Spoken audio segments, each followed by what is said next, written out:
En Éthiopie, des désaccords éclatent entre les principaux dirigeants du Front de libération du peuple du Tigré. Ces désaccords émanent du fait que certains dirigeants restent sceptiques à l'idée de tenir des pourparlers pour mettre fin au conflit avec le gouvernement fédéral du Premier ministre sans poser de conditions. D'après le chef du TPLF, Debretsion Gebre-Michael, les pourparlers formels en vue entre les deux belligérants pourraient conduire à des négociations de paix à grande échelle, bien que certaines conditions doivent être acceptées par le gouvernement fédéral.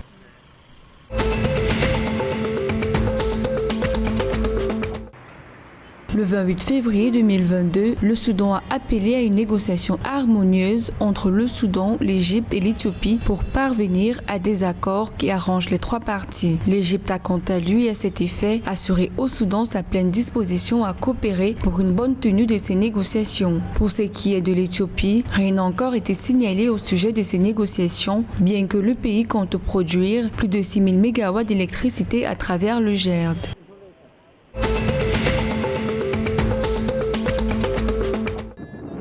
L'armée nationale somalienne déclare avoir neutralisé 5 terroristes d'Al-Shabaab lors d'une opération de sécurité menée à proximité des districts de Balad, d'Afgoye, situés respectivement au nord-est et au sud-ouest de Mogadiscio. Le commandant de l'armée nationale somalienne, qui a par ailleurs dirigé cette opération, a déclaré avoir découvert plusieurs cachets des militants dans les terres agricoles.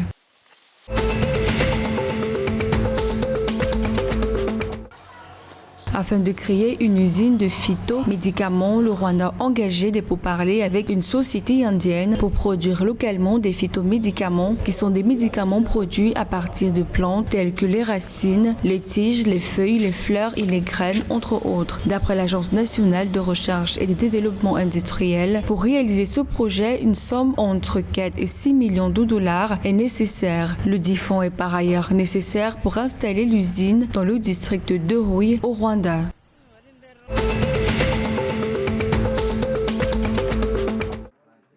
Les utilisateurs d'Internet en Afrique bénéficieront dans les prochains mois d'un accès plus rapide et d'une meilleure protection contre les cyberattaques. Cet exploit sera par ailleurs possible grâce aux installations de 2 grappes, 2 serveurs ASIN par l'Internet Corporation for Assigned Names and Numbers, une organisation internationale à but non lucratif, soulignant qu'aujourd'hui seulement 33% de la population en Afrique a accès à Internet. Selon l'Union internationale des télécommunications, le nombre d'utilisateurs d'Internet en Afrique a augmenté de 23% entre 2019 et 2021.